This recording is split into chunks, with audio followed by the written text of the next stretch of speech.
안녕하십니까. 묵기의 이상훈입니다. 여러분, 음양오행할 때의 음양에 대해서 많이 들어보셨지요? 모든 동양학의 뿌리는 음양이고 대자연과 인간 세상의 해석과 적용은 음양오행을 바탕으로 이루어진다고 합니다. 그렇다면 이러한 음양을 적용하지 않고 팔치질을 진단한다. 이것이 과연 가능한 일일까요? 결론부터 말씀드리면 절대 가능하지 않습니다.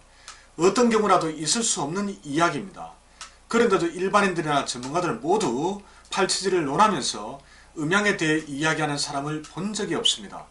너무 중요한 이야기라서 오늘은 음양과 팔치질에 대한 이야기를 조금만 해보도록 하겠습니다. 여러분들도 경험했다시피 팔치질 진단은 결코 쉽지 않습니다. 수학 공식처럼 몇 가지 데이터만 넣어도 규칙에 따라 체질이 정확하게 판단되어 나온다면 얼마나 좋을까요? 만약 그렇게만 될 수 있다면 팔치질 연구소나 저 묵계 이상훈 같은 사람이 필요 없겠지요. 그런데도 yes, no의 문답을 통해 체질을 쉽게 찾아준다는 휴대폰 앱이 있더군요. 체질 찾기가 그렇게 단순하지 않다는 점을 생각하면 그런 앱 프로그램에서 단순한 재미 이상의 기대를 하는 것은 무리일 것 같습니다. 정확한 팔체질을 찾아내기 어려운 이유는 아주 많습니다. 그 중에서도 음양의 의미와 변화 양상을 전문가들조차 제대로 이해 못하고 있다는 점도 중요한 원인이지 않을까 합니다.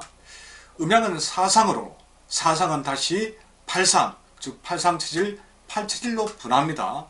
즉 음양이 두 단계에 걸쳐 더욱 세분화된 것이 팔체질입니다. 그렇기에 자기를 낳아준 뿌리인 음양을 살피지 않으면 그 후손에 해당하는 팔체질의 특징을 온전히 이해하기 어렵습니다. 하물며 팔치질 진단은 말할 필요조차 없겠지요. 자, 또한 음양이 절대적 개념이 아니라 상대적 개념이라는 사실은 팔치질 진단을 더욱 어렵게 합니다. 즉 양 중에 음이 있고 음 중에 양이 있습니다. 가령 태양인 금체질은 양 중의 양이고 소음, 수체질은 양 중의 음입니다. 즉 태양인과 소음인은 바탕, 이 본질이 같은 양입니다. 그렇다면 태양과 소음은 타고난 본질은 같되 밖으로 발현되는 양상은 반대라는 이야기가 되겠죠. 여름철 뜨거운 태양빛이 내리쬐는 것을 양중의 양이라고 한다면 소낙비가 내리는 상황은 양중의 음에 해당합니다. 또한 소양토체질은 음중의 양입니다. 음중의 음인 태음 목체질과는 음이라는 본질이 같습니다. 반면 양중의 양인 태양 금체질과는 양이라는 현상이 같겠지요. 즉 소양인 토체질은 본질과 현상이라는 각각의 측면에서 태음인 목체질과 태양인 금체질 모두와 교집합이 있다는 것이죠. 그래서 소양인이 태양인으로 보이기도 하고 때로는 태음인처럼 착각이 되기도 합니다.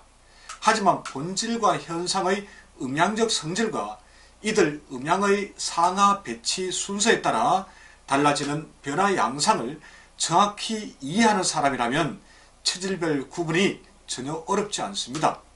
근데 안타깝게도 이를 이해 못하니 끝없는 착각 속에 헤매는 것일 뿐입니다.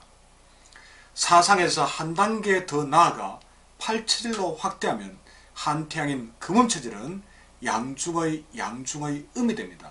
그렇다면 양중의 양체질인 열태양인 금양체질과는 현상적인 측면에서 차이가 있을 수밖에 없습니다. 또한 한태양인 금운체질은 비록 같은 양에서 나왔지만 양중의 음중의 양인 열소음인 수양과 양중의 음중의 음인 한소음인 수음체질과는 다를 수밖에 없습니다. 이런 차이를 정확히 모르니 전문가라고 자처하면서도 태양인 금음과 금양과 소음인 수양 수음 체질을 구별하지 못해 오진을 남발하는 것이겠죠. 기초를 무시하거나 모르는 상태에서 팔치질 맥진법만 수십 년을 죽어라고 연습해 보았자 아무 소용없는 일입니다. 끝없는 미로석을 헤맬 뿐 출구를 찾을 수 없습니다. 그런데도 팔치질을 이해하고 진단하면서 음양을 배제하다니요. 지금까지 팔치질에 음양을 적용해서 설명하시는 분을 단 한 번도 본 적이 없습니다. 정말 안타까운 일이 아닐 수 없습니다. 수준 높은 수학 응용 문제를 풀기 위해서는 공식을 달달 외우는 것만으로는 안 됩니다. 공식이 풀이되어 나오는 과정을 완벽하게 이해하고 있어야 합니다. 그래야만 어떤 난해하고 복잡한 문제가 주어져도 쉽게 풀어낼 수 있습니다. 수학의 묘미는 이처럼 외우지 않고 이해해서 응용하는 데 있지 않겠습니까? 8.7 진단도 마찬가지입니다. 음양오행의 원리만 정확히 이해하면 됩니다. 외울 것도 없습니다. 어렵지도 않습니다. 어떤 상황에서도 오진하지 않고 정확한 체질을 찾아낼 수 있습니다. 다시 말하지만 체질을 진단하기 위해서는 무엇보다 음양에 대한 정확한 이해를 통해 무엇이 본질이고 현상인지부터 파악해야 합니다. 그래야 각각의 체질별로 눈에 보이지 않는 내재적 심리까지 정확하게 찾아낼 수 있습니다. 그런데도 소음인이라고 무조건 음적인 성향으로, 태양인과 소양인이라고 무조건 양적인 성향으로만 파악했어야 되겠습니까? 너무나 단순한 접근법이 아닐 수 없습니다. 자, 지금까지 음양을 배제한 8체질의 이해와 진단은 불가능하다는 점을 사례를 들어 따져왔습니다. 그런데도 8체질학계는 음양을 전혀 논하지 않습니다. 이런 기초공사를 할 줄 모르면서 건물을 올리려고 덤벼드는 격이고 공식조차도 이해 못하면서 수학 문제를 풀려고 하는 행위와 다름없습니다. 게다가 그 공식인 체질 이론조차도 오류가 있다면 말해서 무엇하겠습니까? 모든 동양의학은 음양오행에서 비롯되었고 음양오행에 대한 깨달음이 바탕이 되어야 학문과 의학의 발전을 꾀할 수 있다는 점을 하루빨리 깨달을 수 있었으면 좋겠습니다. 8.7 연구소는 앞으로도 잘못된 8.7 이론을 수정 보완하기 위해 끝없이 노력하겠습니다. 많은 성원 부탁드립니다. 고맙습니다.